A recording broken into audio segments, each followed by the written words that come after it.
আল্লাহ ডাক দিয়া কয় না গো নবী না না, মুশরিকদের কথায় আপনি হাবিব মনে কষ্ট নিবেন না। আমি আল্লাহ দুইটা জিনিসের কসম করে বললাম, আপনার প্রতি আমি বেজার হয়ে যাইনি। ওয়াদ্দুহা, চাষের সময়ের কসম, ওয়াল্লাইলি ইযা সাজা, অন্ধকার আচ্ছন্ন রজনীর কসম, মা ওয়াদ্দাআকা রাব্বুকা ওয়া মা ক্বালা। আমি আল্লাহ আপনার প্রতি বেজার হয়ে যাইনি, আপনার প্রতি অসন্তুষ্ট হয়ে যাইনি, বরং আগে যেমন সন্তুষ্ট ছিলাম এখনো সন্তুষ্ট আছি। কিয়ামত পর্যন্ত আমি আল্লাহ সব সময়ের জন্য আপনার উপরে সন্তুষ্ট থাকব। শুধু সন্তুষ্টই না, ওয়ালাল আখিরাতু খায়রুল লাকা মিনাল উলা।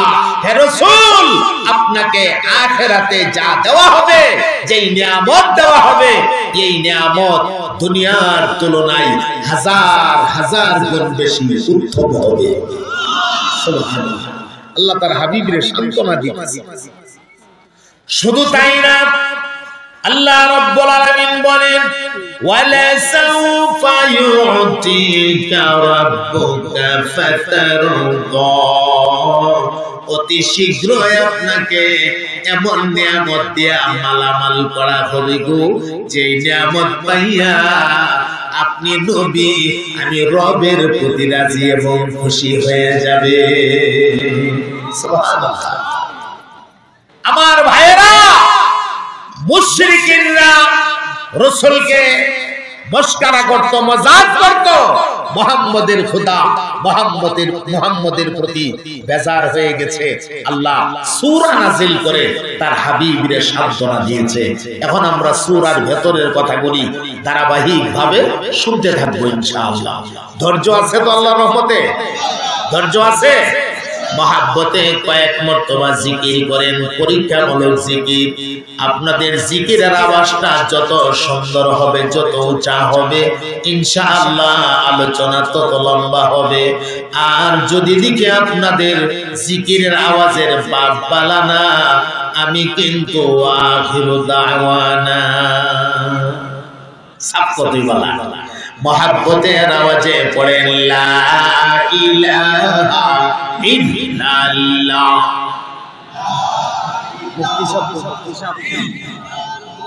আমার মুফতি শব্দ ইল্লাল্লাহ, লা ইলাহা ইল্লাল্লাহ। পানি লাগে না,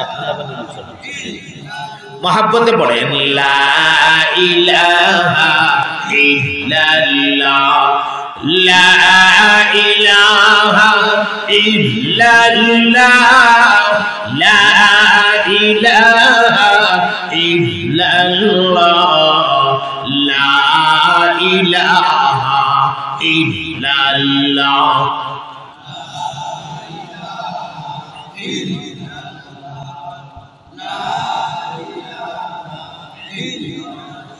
तेरे सेवा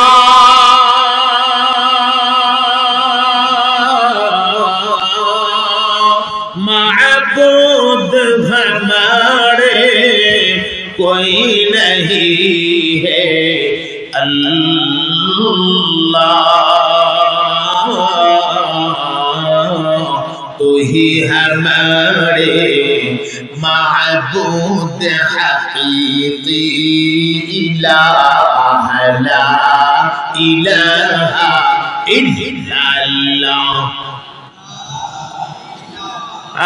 माशाअल्लाह, मोहब्बते पढ़ो ला इलाहा इल्लल्लाह।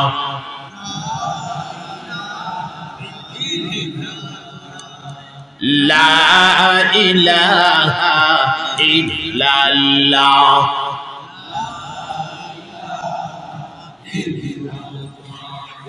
ला इलाहा इल्लल्लाह, ला इलाहा ইল্লাল্লাহ লা ইলাহা ইল্লাল্লাহ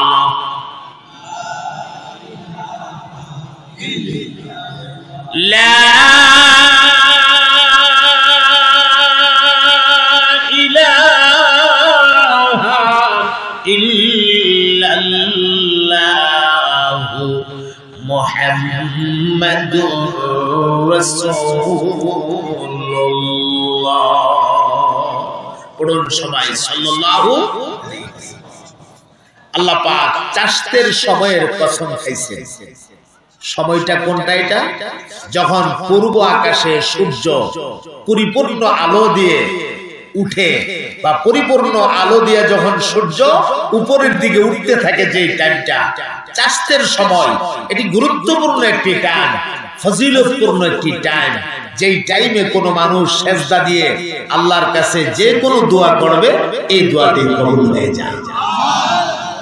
এই টাইমের কসম খাইছে। আর একটা কসম খাইছেন লাইলে সাজা, অন্ধকার আচ্ছন্ন রজনী। এখানে অন্ধকার আচ্ছন্ন রজনী দিয়া মোরাদ হইল রাতের একদম যখন রাত্রটা গভীরে পৌঁছে যায়, এর মানে রাতের 3 ভাগের 2টা ভাগ যখন বিদায় হয়ে যায়, আর একটা অংশ বাকি থাকে, যেই টাইমে মহান আল্লাহ রব্বুল আলামিন তার আরশে আজিম সাইরা দিয়া আল্লাহ নিজে বান্দার ভালোবাসার মহব্বতের কারণে সামায়ে দুনিয়ার আসমানটার মধ্যে নাজিল হয়ে যায়। আল্লাহ ডাকতে থাকে, আচস নিরেকে রিজিকের অভাবে বিরাট কষ্টে আছস, এ বান্দা আমি তোর মহান আল্লাহ তোর ভালোবাসার মহব্বতের কারণে আমার আরশে আজিম তারে ছাইরা দিয়া সামায়ে দুনিয়ার আসমানটার মধ্যে চলে আসছি। উঠে বান্দা উঠ, জলদি করে ঘুম থেকে যা, আমার কাছে রিজিক চা, আমি তোর আল্লাহ তোর দেওয়ার জন্য তোর কাছাকাছি চলে আসছি। সুবহানাল্লাহ। আল্লাহ ডাকতে থাকে, আছস নিরেকে এ বান্দা বিমারে বড় কষ্টে আছস, আমার কাছে বল, আমি তোর মহান আল্লাহ বিমার থেকে শিফা দিয়ে দেব। যেখানে দুনিয়ার ডাক্তাররা ফেল হয়ে যায়, দুনিয়ার ডাক্তারের চিকিৎসা চলে না, এই জায়গা থেকে আমার আল্লাহর চিকিৎসা মাত্র শুরু হয়। কথা বলেন ঠিক কিনা? ডাক্তার ফেল হয়ে গেল, আল্লাহ যদি চা মানুষটাকে আমি সুস্থ করে দেব, সম্ভব না অসম্ভব। আল্লাহকে বান্দা ঘুম থেকে যা, আমার কাছে বল, আমি তোর মহান আল্লাহ তোর বিমার থেকে সুস্থ করে দেওয়ার জন্য সামায়ে দুনিয়াতে চলে আসে। সুবহানাল্লাহ। আচসনি কোন বান্দা গুনাহ করতে করতে একেবারে জর্জরিত হয়ে গেছস, বান্দা তোর সামনে গুনাহ, তোর পেছনে গুনাহ, তোর ডাইনে গুনাহ, তোর বামে গুনাহ, আমি আল্লাহর কাছে বল, আমি তোর মহান আল্লাহ তোর গুনাহ ক্ষমা করে দেওয়ার জন্য আরশ ছাইরা দিয়া সামায়ে দুনিয়াতে চলে আসছে। সুবহানাল্লাহ। কিন্তু আফসোস, এ কথা সত্য, যেই টাইমে আল্লাহ আমাদেরকে ডাকে, ঘুম থেকে উঠে বান্দা তোর জরুরতগুলো আমার কাছে বল, এই টাইমটার মধ্যেই বেশিরভাগ মানুষ আমরা ঘুমের উপরে বিঘুম থাকি। কথা কয় না, ঠিক কিনা? ঘুমারও চাপে লেপ খাতা কম্বল আরো টেন্ডা লাগাই, ঘুম বেশি করে চাপে, অথচ পশু পঙ্কিরা পর্যন্ত ঘুম থেকে জায়গা যায়। এজন্য মুহতারাম হাজিরিন, আল্লাহ রাব্বুল আলামিন দুইটা জিনিসের দুইটা টাইমের কসম খাইলেন। দুটোটা টাইম বড় মকবুল টাইম, দুটোটা সময় বড় মকবুল সময়, দুটোটা সময় বড় আল্লাহর কাছে পছন্দের সময়। আল্লাহ ডাক দিয়া কো বান্দা আমার কাছে বল, আমি তোদের জরুরত মিটাইয়া দেব। কিন্তু দুঃখজনক হলেও সত্য, আমাদের মানুষের মধ্যেও এমন কিছু মানুষ আছে, মুসলমান দাবিদারের মধ্যেও এমন কিছু মুসলমান আছে, আল্লাহর কাছে না চায়া গায়রুল্লাহর কাছে মাজারে বাজারে দরগাহে গিয়া গিয়া চা, এমন কিছু মুসলমান আছে না? আরো জোরে বলেন আছে না নাই? আমি জানতে চাই, মাজারের বাবা আপনার প্রয়োজন মিটায় দেওয়ার ক্ষমতা আছে কি? আরো জোরে বলেন আছে? আরে বেচারা নিজেই তো এখন বিপদে, কোন হালতে আছে আল্লাহ ভালো জানে, ঠিক কিনা? আর তুমি গিয়া কো বাবা আমার একটা সন্তান দিও, তোমার বাবা তোমারে কইতে সন্তান দিত? আসেনি আসেনি। আমরা চাইবো কার কাছে? বলেন, সন্তান চাইবো কার কাছে? আমরা রিজিক চাইবো কার কাছে? আমরা হায়াত চাইবো কার কাছে? আমরা মৌতের জন্য প্রস্তুত থাকবো, আমাদের মৌত দেবেন কে? কোন সন্দেহ আছে? আমাদের চেয়ারম্যান সাহেব শুরুতেই বলছেন ব্যস্ততা আছে, ব্যস্ততার কারণে উনি শেষ পর্যন্ত বসতে পারবেন না, উনি একটু বিদায় নিতেছেন। আমরা ওনার সুস্বাস্থ্য কামনা করছি, আল্লাহ পাক ওনাকে সুস্থ রাখেন, আমিন বলেন, মহাব্বতে বলেন আমিন। সম্মানিত হাজিরিন, খুব মনোযোগ দেন। আমিও খুব বেশি একটা লম্বা করব না, আপনাদের খুব লম্বা সময় নষ্ট করব না। আমার একটা টার্গেট আছে, হ্যাঁ, এই পর্যন্ত গিয়ে আমি ইনশাআল্লাহ কথা শেষ দেব, কারণ ফজরের নামাজ আমাদের সামনে আছে। আমরা যদি আস্তা রাত ভর বয়ান শুনলাম আর ফজরের নামাজ পড়তে পারলাম না, এই ওয়াজের কোনো অর্থ হবে না, ঠিক কিনা?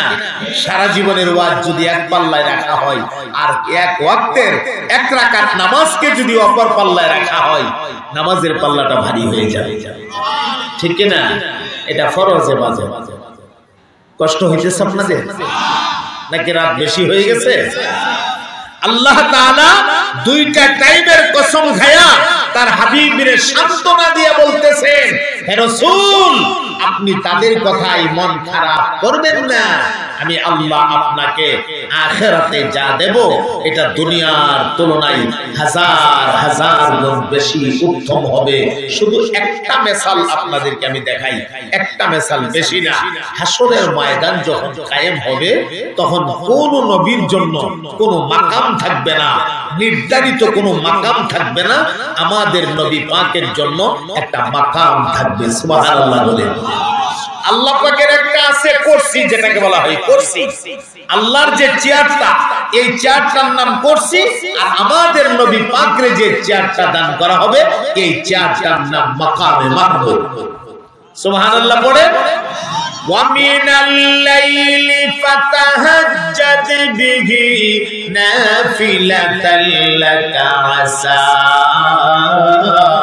أَن يَبْعَثَكَ رَبُّكَ مَقَامًا محمودا। আল্লাহ আমাদের নবী পাকরে মাকামে মাহমুদ দান করবে। কোন নবীর জন্য সেদিন মাকাম নাই। আদম আলাইহিস সালাতু ওয়াস সালামের মতো নবী, মানব জাতির শিকড় বা গোড়া, উনার জন্য মাকাম নাই। পয়গম্বর ঈসা রূহুল্লাহর জন্য মাকাম নাই। মুসা কালিমুল্লাহর জন্য মাকাম নাই। ইসমাঈল জাবিহুল্লাহর জন্য মাকাম নাই।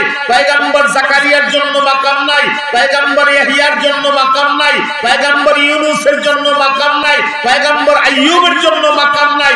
লক্ষাধিক নবী রাসূল আল্লাহ দুনিয়াতে পাঠিয়েছিলেন, কারোর জন্য সেদিন কোনো মাকাম থাকবে না। একমাত্র আমাদের নবীকে আল্লাহ পাক একটা মাকাম দান করবে, যেই মাকামটার নাম মাকামে মাহমুদ। সুবহানাল্লাহ। এই মাকাম থেকে রাসূল পাক সুপারিশের কার্যক্রম শুরু করবেন। সে অনেক লম্বা হাদিস, আমি যদি শোনাইতে চাই সময়েরও দরকার। আমার ভাইয়েরা, এরপরে হাউজে কাউসার আল্লাহ তাআলা আমাদের নবী পাকরে দান করবে। সুবহানাল্লাহ বলবেন না? পরকালের নিয়ামত, সবচেয়ে বড় যে নিয়ামতটা, এটি হলো আল্লাহ তাআলা আমাদের নবী পাকরে দিয়া আল্লাহর জান্নাতটাকে উদ্বোধন করবে। জান্নাতকে প্রতি রমজানে সাজানো হয়, জান্নাতকে উদ্বোধন করবেন আল্লাহ আমাদের নবী পাকের দিয়া। আল্লাহ পাক আমাদের প্রতিটা মানুষকে আমি যে কথাগুলি বলেছি এর ভেতরে সবক থাকলে কর্মজীবনে কাজে লাগাবার তৌফিক দান করেন, সবাই বলেন আমিন। আমরা প্রত্যেকটা মানুষ রাসূল পাকের মহব্বত দিয়া আমাদের কলিজাকে ভরব, আমাদের কলিজায় শুধু রাসূল পাকের মহব্বত আর মায়া দিয়া কলিজা আমরা ভরব, আমাদের দেহটাকে আমরা রাসূলের তরিকা দিয়া সাজাবো, বলেন ইনশাআল্লাহ। রাসূল পাকের সাথে আমরা মহব্বত রাখবো, আল্লাহর আহকামাতগুলিকে রাসূল পাকের তরিকা অনুযায়ী আমরা পালন করার চেষ্টা করব, বলেন ইনশাআল্লাহ। মুহতারাম হাজিরিন, বছরে একবার মাদ্রাসার উদ্যোগে মাহফিল হয়, মাদ্রাসাকে সামনে রেখে একটা মাহফিলের আয়োজন করা হয়, আপনাদের জন্য দ্বীনি কিছু কথাবার্তার ব্যবস্থা করা হয়, দ্বীনি পরিবেশ করা হয়। আপনারা মোনাজাতটা দিয়ে যাবেন, সবাই মোনাজাত না দিয়ে যাবেন না, রাত অনেক হয়ে যাওয়ার কারণে আপনাদের মধ্যে আমি একটা অমনোযোগীর অবস্থা দেখছি। এই অমনোযোগী অবস্থায় কিন্তু কথা বলা যায় না, এই জন্য আমি ওয়াজটাকে শর্ট করে দিয়েছি। সম্মানিত হাজিরিন, আপনারা মাদ্রাসাটার জন্য একটু প্রস্তুতি নেবেন এই মুহূর্তে আমার সাথে। বিশেষ করে আজকের মাহফিলে যারা সম্মানিত মেহমান বৃন্দ ছিলেন, আমাদের অতিথি বৃন্দরা যারা আছেন, ওনাদের মাঝে যারা মাদ্রাসায় শরীক হয়েছেন, আলহামদুলিল্লাহ, তাদের জন্য আমরা আল্লাহ তাআলার কাছে দোয়া করব, আল্লাহ তাআলা তাদেরকে উত্তম বদলা দান করেন, বলেন আমিন। মহব্বতের সাথে বলেন আমিন। যারা বাকি আছে এখনো দেই নাই আমাদের সম্মানিত মেহমানরা, আমি মেহমানদেরকে আমি অনুরোধ করব, অতিথি বৃন্দদেরকে অনুরোধ করব, মাদ্রাসার পাশে আপনারা যদি একটু দাঁড়ান, ইনশাআল্লাহ এই মাদ্রাসা আল্লাহর মেহেরবানিতে দিন দিন এগিয়ে যাবে। আপনারা দেখছেন ছেলেদের মাথায় পাগড়ি দেওয়া হয়েছে, আমার ভাই এটা বহুত বড় একটা নিয়ামত। এই পাগড়ি আপনারা দেখছেন যে সাধারণ একটা সাদা কাপড় মাথায় পেঁচাইয়া দেওয়া হয়েছে, এটা কিন্তু নূরানি পাগড়ি। এই পাগড়ি সাধারণ পাগড়ি না। আল্লাহ তাআলা এই হাফেজে কোরআনের আব্বা আম্মাকে হাসরের মাঠে নূরের মুকুট পরায়া আল্লাহ তাআলা হাসরের ময়দানে উঠাবে। আমরা যে দেখছি আমাদের কোনো ফায়দা নাই, আমাদেরও ফায়দা আছে। আল্লাহ তাআলা এই ওসিলায় আমাদেরকেও নাজাতের ফয়সালা করে দিতে পারেন। মাদ্রাসাটার জন্য আপনারা একটু মাদ্রাসার পাশে দাঁড়াবেন। আল্লাহ পাকের কোন কোন বান্দা আছেন আপনারা হিম্মত করে একটু সাহস করে একটু হাত তুলবেন যে আমি মাদ্রাসার জন্য 10,000 টাকা দেব, আমি মাদ্রাসা। ইমামুল মুরসালিন রাহমাতুল লিল আলামিন শাহাদাত আঙ্গুলটাকে এইভাবে রেডি করে আবু জাহেলের মুষ্টির দিকে ইশারা দিয়া বললেন, আবু জাহেলের মুষ্টির ভেতরে আল্লাহর যে কোন মাখলুক তুমি থাকো না কেন কালিমা পড়ো। যেই মাত্র বলছে কালিমা পড়ো, সাথে সাথে আবু জাহেলের মুষ্টির ভেতর থেকে কালিমায়ে শাহাদাতের আওয়াজ বের হয়ে গেছে। বিষয়টি খেয়াল করে, কালিমা বের হয়েছে কোন জায়গা থেকে? মুষ্টির ভেতর থেকে। তার মানে মুষ্টির ভেতরে আছে কি? মূর্তি, মানে আবু জাহেলের খোদা। সে যারে খোদা মানে, খোদা বানায় পূজা করে। এখন তার তো ভীষণ রাগ উঠছে শরীরে, মূর্তিটারে এইভাবে চুইরা মারছে জুড়ে এইভাবে।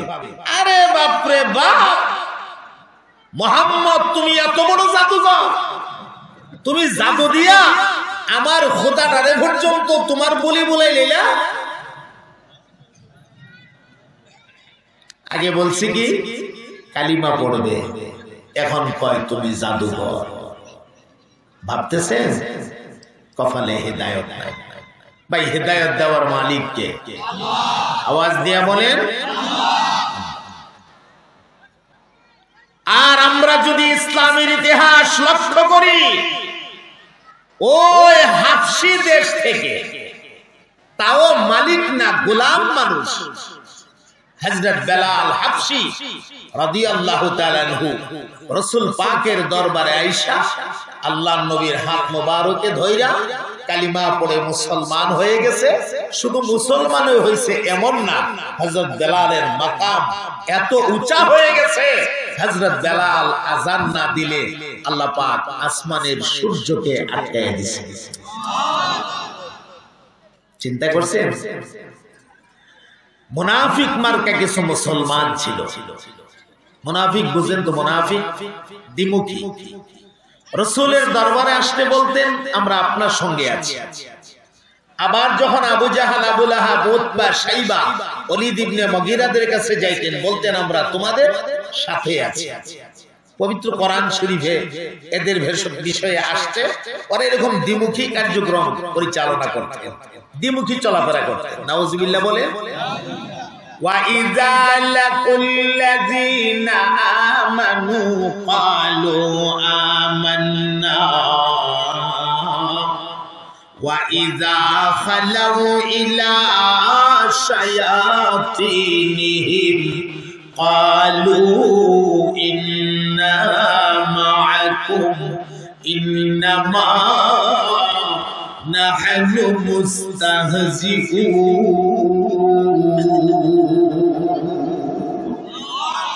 নবী পাকের দরবারে আসলে বলতেন আমান্না, আমরা ঈমান আনছি। ওয়াইজা খালাউ ইলা শায়াতিনিহিম, আবার যখন ঘোড়ায় তারা তাদের মাতবরদের কাছে যাইতো, এরা জিজ্ঞেস করতো কিরে তোরা যে দেখলাম মুহাম্মদের কাছে, ঘটনা কি? কালিমা টালিমা পড়ে লিখছস নাকি? মুহাম্মদের ধর্ম গ্রহণ করে ফেলছস নাকি? তখন তারা বলতো আরে না না, এত সোজা, ইন্না মাআকুম, আমরা তো তোমাদের সঙ্গে আছি। আমরা সাথে আছো? বলে হ্যাঁ। তাহলে মুহাম্মদের কাছে গেলে কেন? ইন্নামা নাহনু মুস্তাহজিউন, মুহাম্মদ এবং তার সাথীদের সাথে একটু ঠাট্টা করবার লেগে গেছে। নাউজুবিল্লাহ বলবেন না? ওরা একদিন আল্লাহর হাবিবের কাছে আয়েশা বলতেছে ইয়া রাসূলুল্লাহ, বেলালকে ভাল লাগে না, মুয়াজ্জিন পাল্টান। এই কথাটা বলার জন্য বলতেছি। বেলাল কি লাগে না? ভাল লাগে না, মুয়াজ্জিন পাল্টান। আল্লাহর নবী বললেন ভাল লাগে না কেন? কারণ তো দর্শাইবা। একজন মানুষকে তো কারণ ছাড়া অযথা সরায় দেওয়া যাবে না, কারণ তো পেশ করো। তখন ওরা কারণ পেশ করতেছে। এক নাম্বার কারণ, বেলাল দেখতে সুন্দর না, কারণ দর্শাইছে, দেখতে সুন্দর না। কেউ একজন মানুষ তো দেখতে সুন্দর না, ওই হইতে পারে, হতে পারে না এরকম, কিন্তু মানুষের গুণ থাকে না, গুণ থাকে। তো বেলাল দেখতে সুন্দর না, ও আচ্ছা বুঝলাম, দেখতে সুন্দর না। আর কোন কারণ? আরেকটা কারণ আছে। তো সেই কারণটা কি? জিহ্বার আগা বাড়ি, কথা স্পষ্ট হয় না। মুয়াজ্জিন পরিবর্তন করেন। হযরত বেলাল রাদিয়াল্লাহু তাআলা আনহু উনি আশহাদু বলতে পারতেন না। আযানের ভেতরে যে আছে আশহাদু, উনি আশহাদু বলতে পারতেন না, উনি বলতেন আসহাদু। অর্থাৎ শিন বলতে পারতেন না, শিন বলতে গেলে সিন বের হয়ে যেত। আযানের ভেতরে একটা কলি আছে না, আশহাদু বলে না, নাই। আশহাদু আল্লা ইলাহা ইল্লাল্লাহ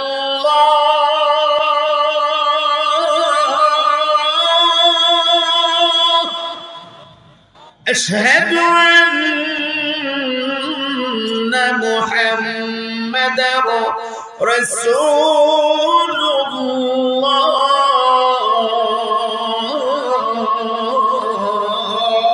এই যে আশহাদু, আশহাদুর জায়গাতে তিনি বলতেন আসহাদু, শিন বলতে পারতেন না। ওরা কয় মুয়াজ্জিন পাল্টান, বলে কেন? উনি শিন কইতে পারে না, সিন কয়। তো এক বেচারার জিহ্বার আগা বাড়ি থাকলে কথা স্পষ্ট না হওয়াটা স্বাভাবিক, এমনটা হতেই তো পারে। এক বেচারা ছোট মানুষ তালুর বাড়ি গেছে বেড়াইতে, তালুর বাড়ি পাশে বেড়াইতে গেছে, তো 2 দিন বেড়ায় তালুই, হ্যাঁ 2 দিন তো বেড়াইছি, এবার ছুটি দিন চলে যায়, তালুই কো না ফুটলা, আরেকদিন থাকো। কি কয়? না ফুটলা আরেকদিন থাকো ফুটলা কর তো ছোট মানুষ না দৌড়ে আসছে আব্বার কাছে একো আম্মার কাছে একো আম্মা কি হয়েছে রে আমরা তালুই যে আমার ফুটলা ডাকে মা তো বাবা রে তোর তালুই তোর ফুটলা ডাকে না তালুই ফুটরা ওই ডাকে তোর তালুর জিহ্বার আগাটা বাড়ি থাকার কারণে ফুটরা কইলে ফুটলা হয়ে যায় বলে ফুটরা হই কিন্তু বাইরে জায়গা ফুটলা তো মানুষের জিহ্বার আগা বাড়ি থাকলে কথা স্পষ্ট না হওয়াটা স্বাভাবিক তো সম্মানিত হাজিরিন আল্লাহর হাবিব এদের এই দুইটা কারণ শুনে রাসূল পাক মুয়াজ্জিন পরিবর্তন করলেন ওই দিনের ফজরের আযান দেওয়ার জন্য হযরত আব্দুল্লাহ ইবনে উম্মে মাকতুম রাদিয়াল্লাহু তাআলা আনহু মোতায়েন করলেন হযরত আব্দুল্লাহ ইবনে উম্মে মাকতুম রাদিয়াল্লাহু তাআলা আনহু নির্ধারিত টাইমে মসজিদের মিনারে ফজরের আযান দিয়েছে আযান দিলে কি হবে রে ভাই আযানের পর ঘন্টার পর ঘন্টা চলে যাইতেছে সুবহে সাদেক হয় না ফজরের নামাজের সময় হয় না আর পূর্ব আকাশে সূর্য দেখা যায় এখন তো বিরাট পেরেশানি যারা বলছিল আয়েশা মুয়াজ্জিন ফালতানোর জন্য এরা তো বিশাল পেরেশানি এরা একজন আরেকজন লোক আমরা কি করলাম কাজটা মনে হয় ভালো করি নাই সম্ভবত কোনো বিপদ ডেকে আনছি আর হক্কানি মুসলমান যারা তারা তো সবাই সেজদায় সাহাবায়ে কেরাম আজমাইন সেজদায় কি হয়ে গেল স্বয়ং আল্লাহর নবী সেজদায় সুবহানাল্লাহ আহকামুল হাকিমিন আল্লাহ রাব্বুল আলামিন জিবরাইলকে ডাক দিলেন যা রে জিবরাইল যা যা জলদি জলদি সংবাদ নিয়ে যা আমার হাবিবের কানে গিয়া সংবাদটা পৌঁছায় দাও আমার বন্ধুর সাহাবী বেলাল দেখতে যদিও সুন্দর না চেহারার গঠন যদিও ভালো না জিহ্বার আগা বাড়ি কথা স্পষ্ট হয় না কিন্তু বেলাল যখন আল্লাহু আকবারের ধ্বনি দিয়া ডাক মারতো গো সাতটা আসমান পাড়ি দিয়া বেলালের আযানের ধ্বনি আমি আল্লাহ আরশে আজিমের মধ্যে পৌঁছে যাইতো এই জিবরাইল আমার হাবিবরে জানায়া দাও আজকের ফজরের আযান আমার আরশে আসে নাই আমি আল্লাহ সূর্যটার অনুমতি দেই যাও জিবরাইল আলাইহিস সালাতু ওয়াস সালাম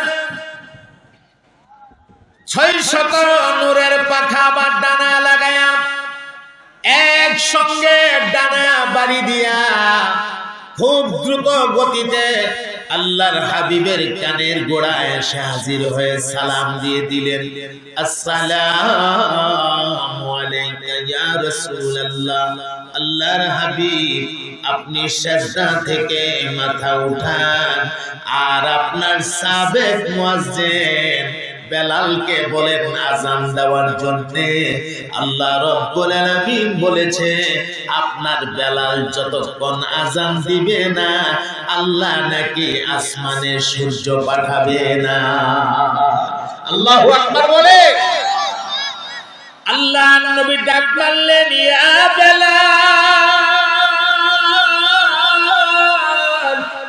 হযরত বেলাল এক কোণা থেকে জবাব দিয়েছে লাব্বাইক ইয়া রাসূলুল্লাহ আল্লাহর হাবিব বলেন লাব্বাইক বলে দাঁড়ায় থাকলে হবে না জলদি জলদি তুমি আযান দাও তুমি আযান না দিলে আল্লাহ রাব্বুল আলামিন আসমানে সূর্য পাঠাবে না এমনি হযরত বেলাল সাথে সাথে আযান শুরু করে দিয়েছে হযরত বেলাল আল্লাহু আকবার বলার সঙ্গে সঙ্গে তাকে দেখে সূর্য একদম মাথার উপরে অর্ধেকটা দিন চলে গেছে অর্ধেকটা দিন অতিবাহিত হয়ে গেছে আল্লাহ পাক সূর্যকে আটকায় রাখছে সুবহানাল্লাহ আমার ভাই কথাগুলি যদি বুঝে থাকেন ঈমানের আওয়াজে আপনারা জবাব দেবেন একজন ঈমানদার কালিমাওয়ালার দাম আল্লাহর কাছে আছে না নাই আরো জোরে গোনা চিনি না নাই? এই পৃথিবীতে কাহারো জন্য সূর্য আটকায় রাখা হয়েছে এমন ইতিহাস নাই। একজন ইমানদারের জন্য আল্লাহ রাব্বুল আলামিন আসমানের সূর্য আটকায়া দিছে। তাহলে ঈমান একটি নিয়ামত, ঈমান একটি মহা দৌলত। এই দৌলত আল্লাহ যাকে খুশি তাকে দয়া করে দান করে। এখন জবাব দেন মুসলমান, ঈমানদার হতে পারায় আপনারা খুশি না বেজার? আল্লাহ দয়া করে আমাদেরকে ঈমানদার করেছে। আবার চিল্লায় একবার বলেন আলহামদুলিল্লাহ। আমার সম্মানিত ভাইয়েরা, এখনই আমি আমার মূল ওয়াজটা শুরু করতে যাচ্ছি। আপনারা খুব মনোযোগ দিয়ে শুনবেন, বলেন ইনশাআল্লাহ। আমি যে সূরাটা আপনাদের খেদমতে তিলাওয়াত করেছি, সূরাটার নাম হচ্ছে সূরাতুদ দুহা। বলুন সূরাটার নাম কি? মনোযোগ আছে তো আপনাদের? মনোযোগ আছে তো ইনশাআল্লাহ? মাইকের কন্ডিশনটা কেমন জানি লাগতেছে, সাউন্ডটা সেই বিষয়টা মজা লাগতেছে না। তবে আপনারা কিন্তু ধৈর্য করেন না, মুসামারসা দিলে আবার আরো বিপদ হইতে পারে। যেখানে আছে সেখানে থাকুক, কোন রকম চালায় নেব ইনশাআল্লাহ। মাইক ভালো আছে, তাদের আসবাবপত্র সব ভালো আছে। অনেক সময় সেটিংসে গন্ডগোল হয়, সেটিংস হয় না সঠিকভাবে, মেশিনারি জিনিস, এটা হতেই পারে। তো যাই হোক, সব মিলায় আপনারা বুঝেন তো কথাগুলা? বুঝেন তো? বুঝতে অসুবিধা হয় না তো? ইনশাআল্লাহ চলতে থাকতে থাকতে। সূরাটার নাম কি? সূরাতুদ দুহা। যারা পারেন আমার সাথে পড়েন, আউযু বিল্লাহি মিনাশ শাইতানির রাজীম, বিসমিল্লাহির রাহমানির রহিম। ওয়াদ-দুহা ওয়াল-লাইলি ইযা সাজা, মা ওয়াদ্দা'আকা রাব্বুকা ওয়া মা ক্বালা, ওয়ালাল আখিরাতু খায়রুল লাকা মিনাল উলা, ওয়ালাসাউফা ইউ'তিকা রাব্বুকা ফাতারদা। সাদাকাল্লাহুল আযীম। পড়ুন সবাই, সাদাকাল্লাহুল আযীম। আমার ভাইয়েরা, কোরআনুল কারীমের আয়াত অথবা সূরাগুলো নাযিল হওয়ার যে কারণ, এই কারণটাকে তাফসীরের পরিভাষায় বলা হয় শানে নুজুল। বলুন কি বলা হয়? শানে নুজুল। আমরা প্রথমে শুনবো আল্লাহ পাক এই সূরাটাকে কেন নাযিল করেছেন, এই সূরাটা নাযিল করার কারণ কি, শানে নুজুলটা আমরা প্রথমে শুনবো। মুশরিকিনরা একদিন নবী পাক সাল্লাল্লাহু আলাইহি সাল্লামের কাছে আসছে তিনটা প্রশ্ন নিয়ে। বলুন কয়টা প্রশ্ন? খুব মনোযোগ লাগান। তিনটা প্রশ্ন নিয়ে আসছে। এসে বলতেছেন, মুহাম্মদ, তুমি যদি আমাদের এই তিনটা প্রশ্নের জবাব দিতে পারো, আমরা ধরে নেব তুমি আল্লাহর নবী। আর যদি উত্তর দিতে পারো না, তাহলে তুমি নবী না। প্রশ্ন কয়টা? তিনটা। এক নাম্বার প্রশ্ন, ওই ব্যক্তিটা কোন ব্যক্তি? যেই ব্যক্তিটা পৃথিবীর পূর্ব প্রান্তেও গেছে, আবার পৃথিবীর পশ্চিম প্রান্তেও গেছে, সূর্য উদয় হওয়ার অবস্থাও দেখছে, আবার সূর্য অস্ত যাওয়ার অবস্থাও দেখছে। এই ব্যক্তিটা কোন ব্যক্তি? যেই ব্যক্তিটা পৃথিবীর পূর্ব এবং পশ্চিম দুই প্রান্তে ভ্রমণ করেছে, তার পরিচয় দাও এবং এই বিষয়ে বিস্তারিত তথ্য আমাদেরকে শোনাও। যদি পারো তাহলে তুমি নবী। এক প্রশ্ন। দুই নাম্বার প্রশ্ন, ওই যুবকগুলো কারা? যেই যুবকগুলো দাকিয়ানুস বাদশার অত্যাচার সহ্য করতে না পেরে গর্তের ভেতরে আশ্রয় নিয়েছিল। এরা কয়জন ছিল? ওরা কতদিন সেই গর্তের ভেতরে থাকছিল? কিভাবে থাকছিল এই বিষয়ে বিস্তারিত আমাদেরকে শোনাও। যদি শোনাইতে পারো তাহলে তুমি নবী, আর না হয় তুমি নবী না। কয়টা প্রশ্ন হলো? 2। 3 নাম্বার প্রশ্ন, রূহ কি জিনিস? রূহ, রূহ বুঝেন তো? রূহ এই যে প্রাণ, আমরা যেটাকে বলি প্রাণ, আত্মা যেভাবে আমরা বলি, প্রাণ জিনিসটা কি? এই বিষয়ে আমাদেরকে বিস্তারিত তথ্য দাও। যদি দিতে পারো তাহলে তুমি নবী, আর না হয় তুমি নবী না। প্রশ্ন করলেন কয়টা? 3টা। এখন যে কথাটা বলবো এই কথাটা আপনারা মনোযোগ সহকারে শুনবেন এবং মনে রাখবেন, কারণ শানে নজুলের শেষ দিকে এই কথাটা আবার কাজে লাগবে। আল্লাহর হাবিব তাদের 3টা প্রশ্ন শুননা রাসূল পাক জবাবে বললেন, তোমাদের এই 3 প্রশ্নের জবাব আমি দেব, জিব্রাইল আসার আগ পর্যন্ত সময় দাও। জিব্রাইল আসলেই আমি তোমাদের 3টা প্রশ্নের উত্তর দিয়ে দেব। সময় চাইলেন, কতটুকু সময়? জিব্রাইল আসার আগ পর্যন্ত। মুশরিকিনরা বললেন ঠিক আছে, সময় দিলাম সময়। আস্তা দিন চলে গেল, জিব্রাইল আসে না, আল্লাহর হাবিব কোনো উত্তর দিতে পারে না। মুশরিকিনরা এসে জিজ্ঞেস করে, জিব্রাইল আসছে? কোন আসে নাই তো, আমাকে আরেকটু সময় দেন। ঠিক আছে, সময় দিলাম। পরের দিন একদিন অতিবাহিত হয়ে গেল। পরের দিন গিয়া কয়, জিব্রাইল কি আসছে? আমাদের প্রশ্নের উত্তর কি দিতে পারবেন? কয় না, এখনো তো আসে নাই, আরেকটু সময় দাও।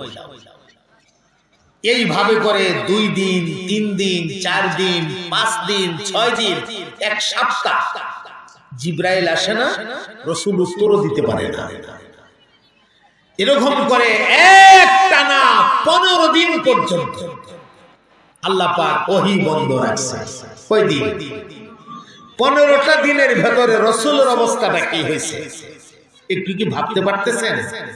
ওরা সকালে একবার, বিকালে একবার, সকালে একবার, বিকালে একবার রাসূলের কাছে আইসা, মুহাম্মদ আমাদের প্রশ্নের উত্তর দাও। জিবরাইল কি এখনো আসছে না, নাকি আর আইতো না? আমরা প্রশ্নের উত্তর দাও। আর এরা কত খুশি, এতদিনে মুহাম্মদ আটকাইছে, এতদিনে মুহাম্মদ রে আটকাইছি।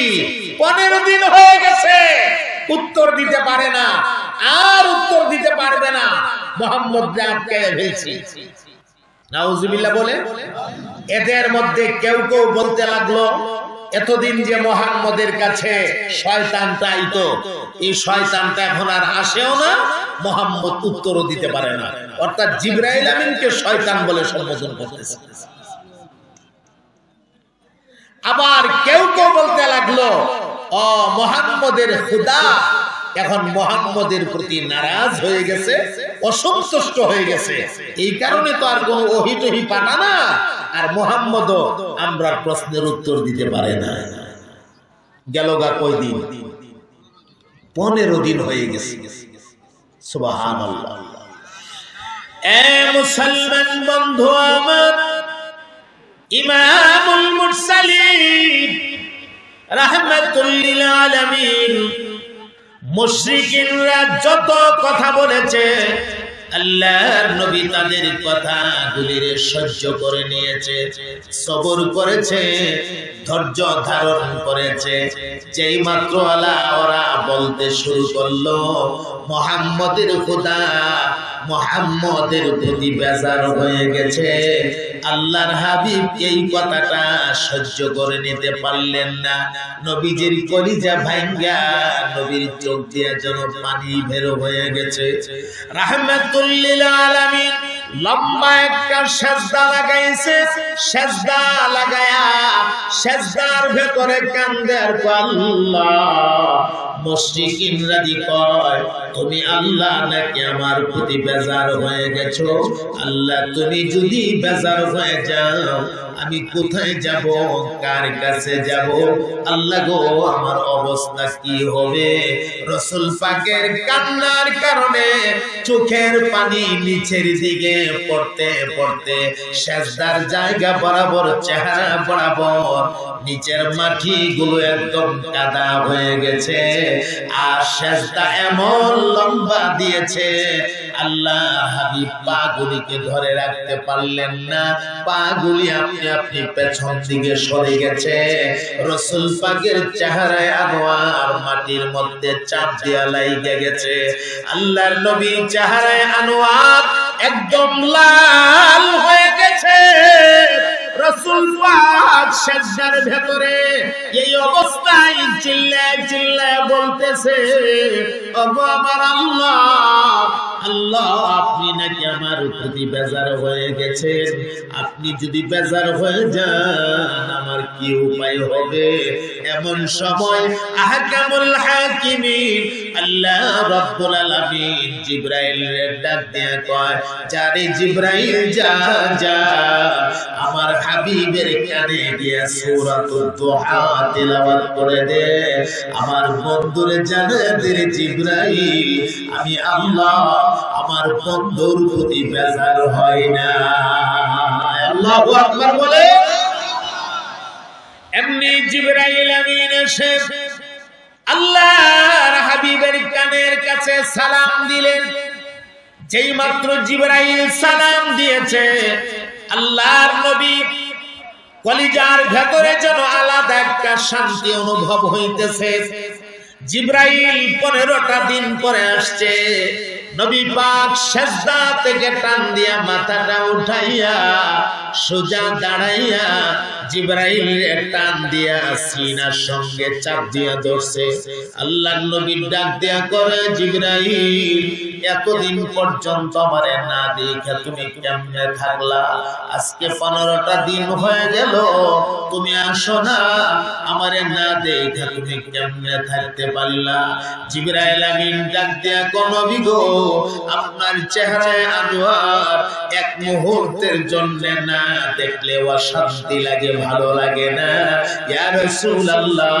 কিন্তু কি করব, আল্লাহ রাব্বুল আলামিনের পক্ষ থেকে কোনো অর্ডার নাই, আমিও আসতে পারি না। আজকে অর্ডার হয়েছে, আমি ওহী নিয়ে আসছি, আপনি শুনেন। মহান আল্লাহ আপনার প্রতি বেজার হয়ে যায়নি, আপনাকে সান্ত্বনা দেওয়ার জন্য আস্তে একটা সূরা আল্লাহ আমাকে দিয়া পাঠাইছে। সূরাটার নাম হচ্ছে সূরাতুদ দুহা। সুবহানাল্লাহ পড়ে এমনি জিবরাইল আমিন আল্লাহর নবীর কানে কানে পড়তেছে, ওয়াদ-দুহা ওয়াল-লাইলি ইযা সাজা মা ওয়াদ্দা'আকা রাব্বুকা ওয়া মা ক্বালা ওয়ালাল আখিরাতু খায়রুল লাকা মিনাল উলা। মহব্বতের আওয়াজে বলে দিন না সুবহানাল্লাহ।